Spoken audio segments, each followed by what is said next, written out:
আপনি তাদেরকে পারলে সাহায্য করেন, যারা রাস্তায় কাজ করছে তাদের জন্য দরকার হলে একটু পানি দিয়ে আসেন, একটু শরবত দিয়ে আসেন। ফেসবুকে বসে বসে শুধু সমালোচনা করেন না যে এটা উল্লাস করো, এই স্বাধীনতা তোমরা চাইছো। এই স্বাধীনতা কেউ চায় নাই, কিন্তু স্বাধীনতা অর্জন হয়েছে।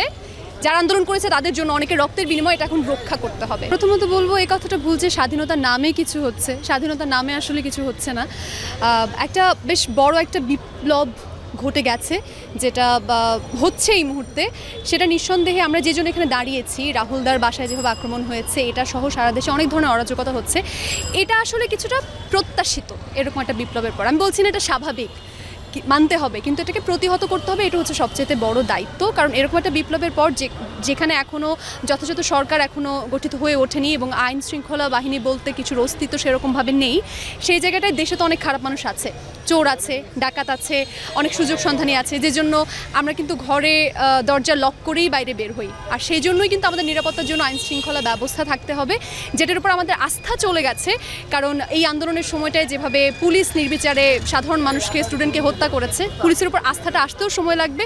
আইন শৃঙ্খলা বাহিনী ঢেলে সাজাতে হবে, এটা আমার প্রথম চাওয়া এখনকার যে সরকার গঠিত হচ্ছে তাদের প্রতি, সেনাবাহিনীর প্রতি, যে যত দ্রুত সম্ভব আমাদের বিচার ব্যবস্থা, আইন শৃঙ্খলা বাহিনী এটাকে দুর্নীতিমুক্ত এবং বায়াসলেসভাবে গড়ে তুলতে হবে। কারণ এই যে যারা আন্দোলন করছে বা এখনও যারা ভালো মনোভাব থেকেও বলছে যে কোথাও অন্যায় হলে আমরা রুখে দেব, এই রুখে দেওয়ার দায়িত্বটা তো আসলে তাদের না। আমরা কেন আইন নিজের হাতে তুলে নেব? এই জন্য আইন আছে, নিশ্চিত করতে হবে যাতে আমরা আইনের শাসনটা যথাযথভাবে পাই। কেউ অন্যায় করলে সেটা যেই হোক শাস্তিটা হতে হবে, সে যেই ব্যক্তিই হোক না কেন। সো এটা আমাদের সুযোগ, আমি বলবো এটা আমাদের সুযোগ। এরকম একটা পরিবর্তনের পর একটা নতুন বাংলাদেশ ঢেলে সাজানোর। কিছু অরাজকতা হচ্ছে, কিন্তু যত দ্রুত সম্ভব এটাকে রুখে দিতে হবে। এবং আমি খুব স্পিরিটেড ফিল করি আমি আস্তে আস্তে যখন দেখছিলাম যে স্টুডেন্টরা ট্রাফিক সিগন্যাল তারা করছে এই রোদে পড়ে, তাতে কিন্তু কোনো দায় নাই। তারা কিন্তু আন্দোলনের সময়টাতেও এভাবে রাস্তায় নিজের যান বাজি রেখে নেমেছে। এখনও যখন বিশৃঙ্খলা দেখছে, ট্রাফিক সিগন্যাল হোক, কারো বাড়ি পাহারা দেওয়া হোক, মন্দির পাহারা দেওয়া হোক, তারা কিন্তু দায়িত্ব পালন করছে, কোনো টাকা পাচ্ছে না, কিন্তু তাদের কিন্তু কোনো স্বার্থ নাই। এবং তাদেরকে যখন আপনি দেখবেন, আমার চোখে পানি চলে এসছে যে ওরা এভাবে আসলে কাজটা করছে, এত সুন্দর করে করছে।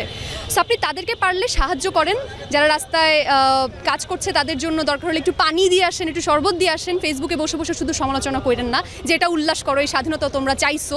এই স্বাধীনতা কেউ চায় নাই, কিন্তু স্বাধীনতা অর্জন হয়েছে।